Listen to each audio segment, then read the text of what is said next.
नमस्कार दर्शकों, मैं आपका स्वागत करता हूं आपके अपने YouTube channel astro journey a divine voice पर। दर्शकों, अपने फ्री भृगुनंदी नाड़ी कोर्स की श्रृंखला को आगे बढ़ाते हुए आज हम डिस्कस करेंगे कि आपके हॉरोस्कोप के अंदर, जन्म पत्री के अंदर जो मंगल की पोजीशन है उसके ऊपर से जब अलग अलग ग्रहों का गोचर होता है तो सामान्यतः जातक को कैसे परिणामों का सामना करना पड़ता है। जब मंगल के ऊपर से जैसे शुक्र का गोचर हो रहा है, या सूर्य का गोचर हो रहा है, या चंद्रमा का गोचर हो रहा है, या राहु का गोचर हो रहा है, शनि का, बृहस्पति का या केतु का गोचर हो रहा है, तो जातक को सामान्यतः कैसे परिणाम जो हैं वो अनुभव करता है। ठीक है। लेकिन आगे बढ़ने से पहले मैं अपने सभी दर्शकों से जो नए हमारे चैनल पर हैं उन सबसे विनती करूंगा कि इस चैनल को लाइक करें, शेयर करें और सब्सक्राइब करें, सो दैट कि मैक्सिमम लोगों तक ये चैनल पहुंचे और सभी इस फ्री कोर्स का जो है फायदा उठा सके, लाभान्वित हो सके। तो आइए हम अपनी चर्चा को आगे बढ़ाते हैं।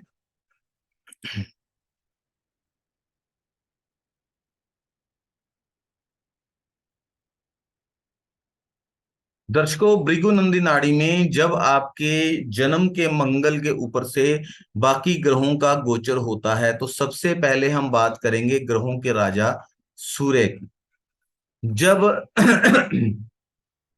मंगल के ऊपर से सूर्य का गोचर होता है तब जातक जो होता है उसे अपने कामों में रुकावटों का सामना करना पड़ता है। स्पेशली अगर ये गोचर जो है आपके जन्म पत्री के अंदर या हॉरोस्कोप के अंदर मैलिफिक इन्फ्लुएंस में है, शत्रु राशि राशि में है, शत्रु स्थान है, नीच का बैठा हुआ है, या इसको इसके दुश्मन ग्रह देख रहे हैं, या उससे उनके संबंध में है, उनके इन्फ्लुएंस में।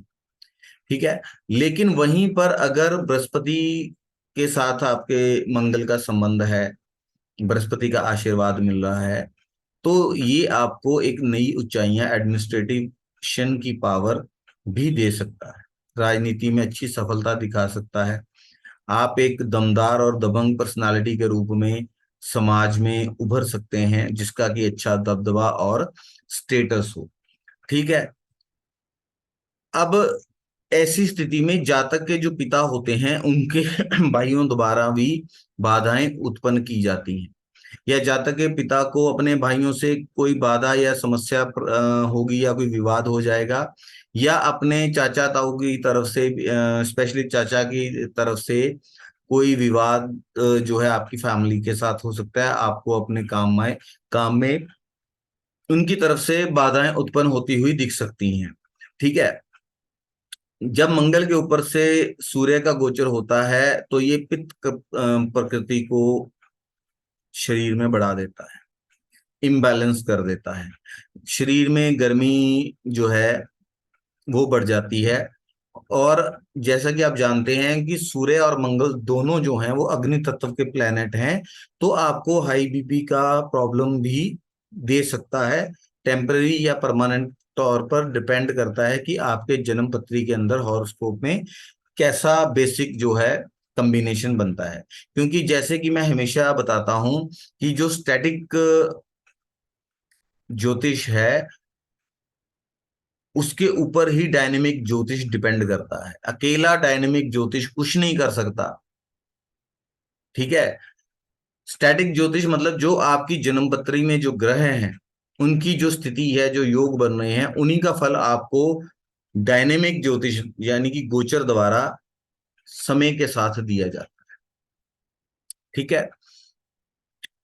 अगर सूर्य और मंगल जो हैं किसी मैलेफिक इन्फ्लुएंस में आते हैं तो अग्नि दुर्घटना भी हो सकती है। ठीक है। ऐसे समय में इंसान का स्वभाव जो है वो जिद्दी और गर्वीला हो जाता है और इंसान दूसरे की कम सुनता है। ठीक है। अब हम बात करते हैं कि जब मंगल के ऊपर से चंद्रमा का गोचर होता है तो ऐसे समय में जो माता हैं वो डिसिप्लिन्ड हो जाएंगी। माता बहुत जो आपकी माता हैं वो एनर्जेटिक महसूस करेंगी। थोड़े से उनके स्वभाव में आपको जिद्दीपन देखने को मिलेगा। या ये भी हो सकता है कि वो कोई एडवेंचरस एक्टिविटी करें या फिटनेस की तरफ ध्यान देने लगें, सैर करने लगें। या ये भी हो सकता है कि वो कोई सी जिसे आप बोलते हैं जिम वगैरह जाना स्टार्ट कर दें, या ऐसी कोई फिजिकल एक्टिविटी की तरफ ज्यादा रुचि लें जिससे कि उनकी फिटनेस को बढ़ावा मिले। वो डिसिप्लिन लागू करने वाली हो सकती हैं कि अपने कोशिश करें कि अपने घर के अंदर ज्यादा बच्चे जो हैं डिसिप्लिन तरीके से रहें, टाइम से खाए पिए हर चीजों को। और उसको इम्प्लीमेंट करने के लिए वो थोड़ा सा फोर्सफुली भी रिएक्ट जो है कर सकती हैं। ऐसे समय में क्योंकि चंद्रमा गति को रिप्रेजेंट करता है और जो मंगल है वो एनर्जी को रिप्रेजेंट करता है, सिग्निफिकेटर है, तो ऐसे समय में ये भी हो सकता है कि आपकी माता का मन जो है बेचैन रहे, मन में अशांति रहे। और जो जातक स्वयं है तो वो भी ऐसा महसूस करेगा कि अगर मंगल की स्थिति के अनुसार कि ऐसे समय में जातक जो है उसका जो मन है उसके ऊपर मंगल का जो असर उसे अपने भावनाओं में, अपने सोचने में देखने के मिलेगा। उसमें एक अग्रेशन रहेगा, एक अशांत रेस्टलेसनेस रहेगी। आप इसको रेस्टलेसनेस नहीं कह सकते हैं, ये एक नेगेटिव वे में है अगर ये बैड इफेक्ट दे रहा है।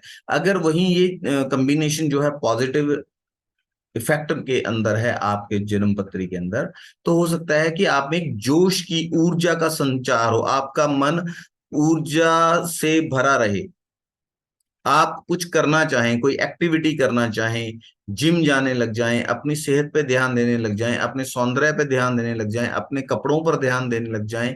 या ये भी हो सकता है कि आपका मन जो है वो ज्यादा एनर्जेटिक महसूस करने की वजह से आप अपने जो रुके हुए कार्यों को बहुत जल्दी जल्दी और क्विक एनर्जी से स्विफ्ट वे में परफॉर्म करने लगे, उन्हें कंप्लीट करने लगे।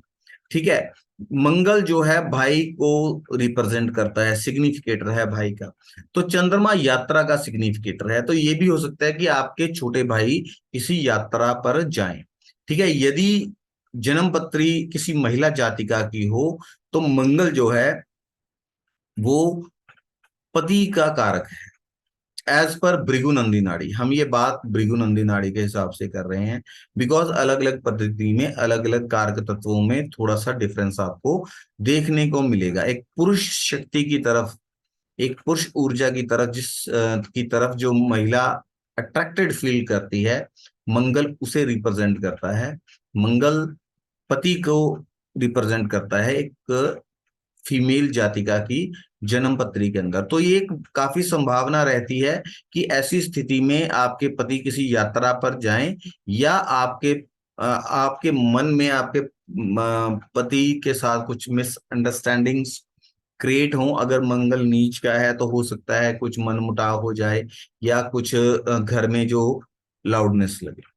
अगर आपकी जन्म पत्री में चंद्र और मंगल का कोई संबंध है और वो खराब स्थिति में बैठे हुए हैं, तो ऐसे समय में पानी से खतरा हो सकता है। अब पानी से खतरा होने का मतलब आप इसको ऐसे लिटरली नहीं ले सकते हैं कि पानी में ही मतलब डूब के कुछ हो जाएगा, या पानी से खतरा मतलब जैसे हमारे मन में पहला विचार आता है, ये ऐसा नहीं है। इसको आप इस तरीके से लेंगे, पानी से तो खतरा है ही है, साथ में जो कफ प्रकृति की प्रॉब्लम्स हैं, कफ की वजह से जो शारीरिक कष्ट या बीमारियां आपको हो सकती हैं वो हों। जैसे कि मतलब हम बोलते हैं कि गर्म सर्द हो जाना, कि एक सर्दी गर्मी में बच्चा या जातक इधर उधर होता है तो उसे कफ वगैरह हो जाती है जिससे फीवर वगैरह हो जाता है। ऐसी संभावनाएं बन सकती हैं, कफ कोल्ड हो। ठीक है। तो जातक को इन चीजों से थोड़ी सावधानी बरतनी चाहिए ऐसे गोचर के समय। अब हम बात करेंगे कि मंगल के ऊपर से जब बुध का गोचर होता है तो ऐसे समय में बुध जो है मित्र को रिप्रेजेंट करता है। मंगल जो है वो डेस्टिनी ब्रेकर है, एक ब्रेक है, विषेदात्मक ग्रह है। ठीक है। तो मित्रों या भाइयों से कोई विवाद दे सकता है, उनसे कोई मिसअंडरस्टैंडिंग हो सकती है, किसी विवाद में आप उलझ सकते हैं। ऑल ऑफ अ सडन आप ये महसूस करेंगे कि जो आपके घनिष्ठ मित्र हैं वो आपके प्रति, उनका व्यवहार में चेंज आ गया है, वो कुछ शत्रुतापूर्ण व्यवहार जो है आपके साथ कर सकते हैं। जब मंगल के ऊपर से बुध का गोचर होता है तो एज पर भृगुनंदी नाड़ी आपको त्वचा रोग का सामना करना पड़ सकता है, और हड्डियों में कोई विकार भी दे सकता है। ये इस चीज पर डिपेंड करता है कि मंगल जो है आपके नेटल चार्ट के अंदर, आपके जन्म पत्री के अंदर जो है वो बुध के साथ किस स्थिति में बैठा हुआ है। ठीक है। और बुध जो है कहीं ना कहीं मामा को भी रिप्रेजेंट करता है। ठीक है। जब मंगल के ऊपर से बुध का गोचर होता है तो जातक या जाति का ससुर या मामा के साथ विवाद में आ सकते हैं। अगर जन्म पत्री किसी जातिका की हो तो ऐसे समय में तो जातिका जो है वो अपनी किसी बचपन की सहेली से, उनसे उनसे मुलाकात हो सकती है, उनसे संपर्क में आ सकते हैं। या ये भी हो सकता है कि अगर ये मैलेफिक इन्फ्लुएंस में है, अगर आपकी कुंडली में विवाह विवाह के बाद संबंधों को दिखाता है या विवाह के बाद आपके पति के अतरंग संबंधों को दिखाता है, तो ये डिपेंड करता है कि हो सकता है कि आपके पति जो हैं किसी अपनी पूर्व प्रेमिका से या अपनी बचपन की गर्लफ्रेंड से मिल सकते हैं। या ये भी हो सकता है कि अगर यहाँ चंद्रमा भी इन्वॉल्व हो जाए तो ये भी हो सकता है कि जाति का खुद जो है वो भी अपने किसी प्रेम प्रसंग को, पुराने प्रेम प्रसंग को स्टार्ट कर सकते हैं, या अपने किसी पुराने प्रेमी या प्रेमिका को मिल सकते हैं। ऐसी संभावना ये दिखाता है। ठीक है। अगर हम बात करें कि मंगल के ऊपर से बृहस्पति का अगर गोचर होता है तो ऐसे समय में जातक जो है वो अपने खुद के ऊपर उसका फोकस ज्यादा हो जाता है, खुद के ऊपर एनर्जी स्पेंड करता है। अगर वो पॉजिटिव वे में है तो यहाँ जातक अपनी पर्सनालिटी को निखारने के बारे में सोचेगा, अपनी फिटनेस को निखारने के बारे में सोचेगा, उसके लिए नाना प्रकार के प्रयत्न करेगा। ठीक है। अपने आत्म महत्व की भावना उसमें विकसित हो जाएगी कि वो अपने बारे में सोचे। ठीक है। अपने ऊपर फोकस रखे, एनर्जी अपने ऊपर स्पेंड करे। अगर वहीं ये नेगेटिव इन्फ्लुएंस के अंदर है तो कोई चोट चपेट भी, छोटी या बड़ी, डिपेंड अपॉन द इंटेंसिटी, वो दे सकता है। ठीक है। आपके रवैये में एक जल्दबाजी, क्योंकि एनर्जी बढ़ जाएगी, बृहस्पति जीव का कारक है, जीव मंगल के गुणों को ग्रहण कर लेगा। ठीक है। तो जल्दबाजी बढ़ेगी, जिद्दी रवैया होगा, और अपने करीबियों से एक आप डिस्टेंस मतलब बना लेंगे। मतलब वो आपसे थोड़ा सा दूर हो सकते हैं आपके इस स्वाभाविक जो फेर बदलाव में हो रहा है इस गोचर की वजह से। अब मंगल जो है वो भाई को भी सिग्निफाई करता है, बृहस्पति जो है शुभता को सिग्निफाई करता है। जब मंगल के ऊपर से बृहस्पति का गोचर होता है तो ये आपके भाई को, अगर आपके भाई है तो समाज में पद और प्रतिष्ठा दिखाता है, उसके लिए शुभ रिजल्ट देने वाला होता है। अगर जातिका की कुंडली है तो मंगल के ऊपर से अगर बृहस्पति का गोचर होगा तो उसके पति की मान प्रतिष्ठा में वृद्धि होगी, और नौकरी में कोई ना कोई उन्नति देखने को मिलेगी। ठीक है। और अब मंगल का गोचर अगर बृहस्पति के ऊपर से है तो थोड़ा सा ब्लड प्रेशर की दिक्कत हो सकती है, इसका खाने पीने का ध्यान जो है जातक जातिका को करना चाहिए। दर्शकों, यहाँ मैं एक चीज बता देता हूँ, यहाँ मैं गोचर की जब बात कर रहा हूँ तो कृपया आप इसको इस चीज से लें कि बृहस्पति जहां बैठा है उसके ऊपर से जा रहा है या उसके त्रिकोण से जा रहा है, 5-9, 1-5-9, तो ये बहुत प्रॉपरली इंटेंसिटी से ये रिजल्ट देगा। अगर 3-7-11 से जा रहा है तो उसकी इंटेंसिटी कम हो जाएगी।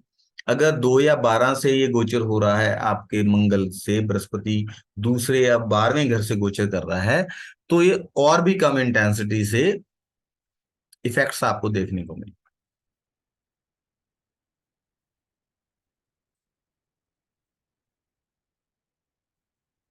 अब हम बात करें कि मंगल के ऊपर से अगर शुक्र का गोचर होता है तो मंगल क्योंकि भाई को सिग्निफाई करता है, उसका सिग्निफिकेटर है, और शुक्र जो है आर्थिक उन्नति, फाइनेंसिस को, वैभव को सिग्निफाई करता है। तो हो सकता है कि आपके जो भाई हैं उनको आर्थिक लाभ प्राप्त हो, उनके घर में वैभव आए, उनकी शान शौकत बढ़े, जिंदगी के ऐशो आराम उन्हें मिले, या उनको फाइनेंसेस में ग्रोथ बहुत अच्छी दे सकता है। वहीं बिचौलियों की जो मिडल मैन होते हैं उनकी वजह से आपको संपत्ति अर्जित करने में बाधाएं क्रिएट कर सकता है, या थोड़ी बहुत आपकी संपत्ति की अ, हानि भी हो सकती है ड्यू टू मिडल मैन, जो लोग बिचौलिए होते हैं। ठीक है, अगर स्त्री की कुंडली में ये गोचर अगर हो रहा है, मंगल के ऊपर से शुक्र का गोचर हो रहा है, तो ऐसे में जो स्त्री है उसको पुरुषों से सहयोग मिलने की, अपने पति से सहयोग मिलने की जो है संभावना होती है। जातक का के पति को आर्थिक लाभ होता है, मान प्रतिष्ठा में वृद्धि होती है। अगर वहीं ये नेगेटिव इन्फ्लुएंस में है और एक्स्ट्रा मैरिटल अफेयर्स अगर दिखा रहा है और जातिका की अगर कुंडली है, तो हो सकता है कि उसकी जिंदगी में कोई एक्स्ट्रा मैरिटल अफेयर शुरू हो जाए। अगर अविवाहित जातिका है तो किसी प्रेम प्रसंग की शुरुआत की और भी ये इशारा कर सकता है।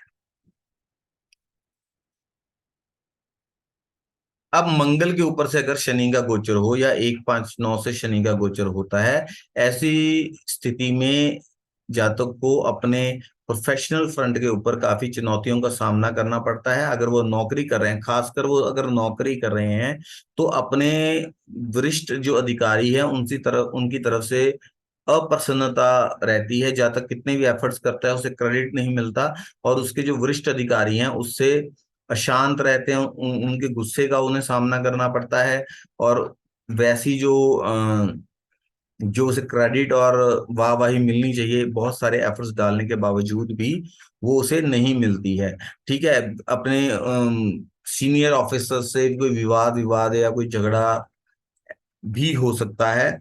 अगर जातिका की कुंडली में अगर है तो ये सब बातें जातिका को अपने पति के साथ भी फील हो सकती हैं, कि उसके पति को व्यवसायिक क्षेत्र में या अपने नौकरी के क्षेत्र में अच्छा अनुभव ना हो, बुरे प्रभावों से गुजरना पड़े, या उसके वरिष्ठ अधिकारी जो हैं या अफसर हैं वो उनसे अप्रसन्न रहें, और उसकी वजह से उसके जो पति टेंशन के अंदर रहें, और उन्हें जितनी जरूरत से ज्यादा मेहनत या संघर्ष करना पड़े।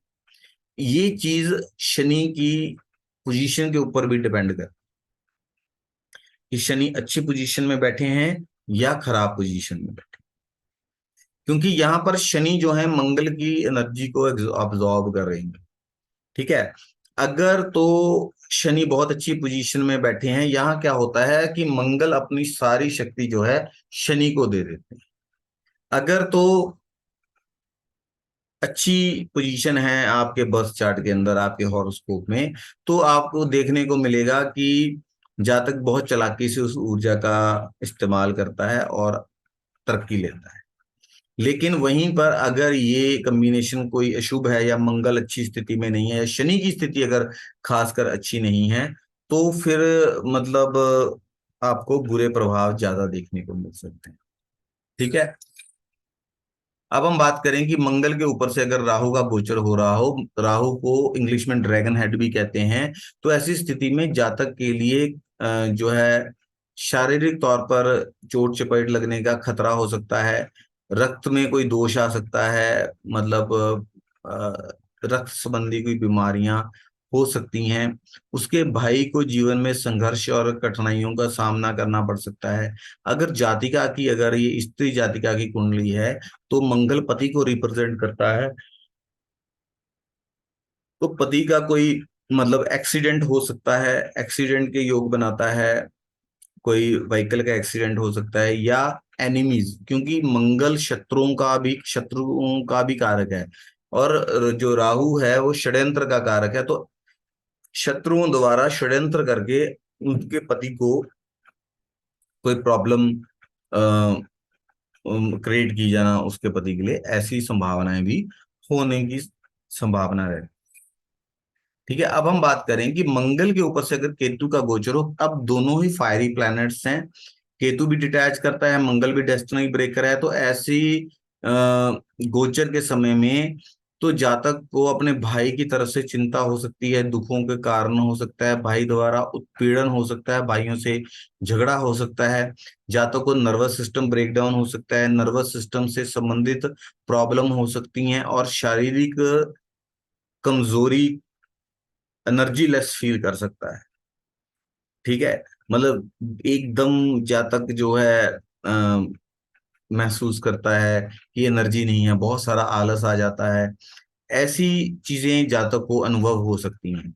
अगर ये महिला जातक की कुंडली के अंदर हो रहा है, तो व्यवसायिक क्षेत्र में उसके पति का शत्रुओं की वजह से उत्पीड़न हो सकता है, रहस्यमय कारणों की वजह से, या अजीबोगरीब प्रॉब्लम्स आ सकती हैं। मतलब कई बार ऐसी प्रॉब्लम्स आती है ना, जैसे इंसान ने सोची नहीं होती, कोई अलग ही प्रॉब्लम आ जाती है, एक प्रॉब्लम सॉर्ट आउट होती है, दूसरी आ जाती है। एक बहुत ही रहस्यमय ढंग से ऐसी चीजें होती हैं।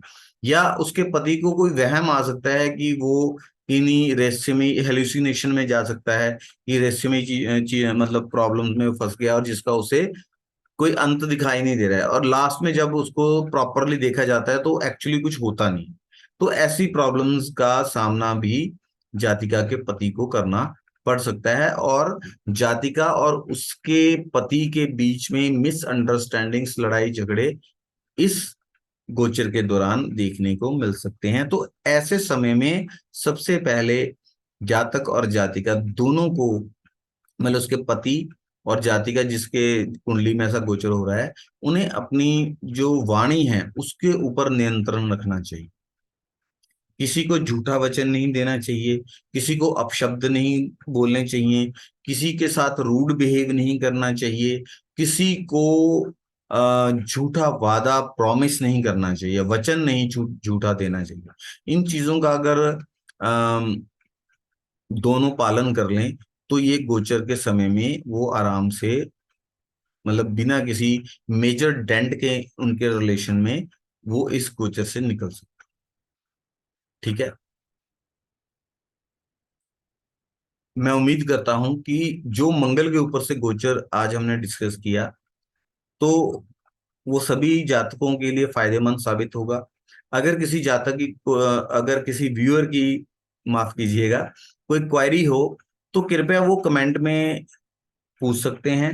लेकिन मेरा सभी दर्शकों से अनुरोध है कि कृपया अपने पर्सनल जो इंक्वायरीज हैं वो कमेंट्स में ना डालें। एक तो कमेंट ओपन पब्लिकली होते हैं, आपका पर्सनल जो डेट ऑफ बर्थ वगैरह डाटा है वो सब देख पाते हैं, पहली बात। दूसरी बात, मैं पर्सनल क्वायरीज को इंटरटेन नहीं करता हूं। अगर आप अपना बर्थ चार्ट जो है एनालिसिस करवाना चाहते हैं, तो कृपया आप अपनी अपॉइंटमेंट लें, और उस पर शुल्क लागू होता है। नमस्कार। अगर आपको मेरे एफर्ट्स अच्छे लग रहे हों, तो इस चैनल को लाइक, शेयर एंड सब्सक्राइब करना ना भूलें। नमस्कार।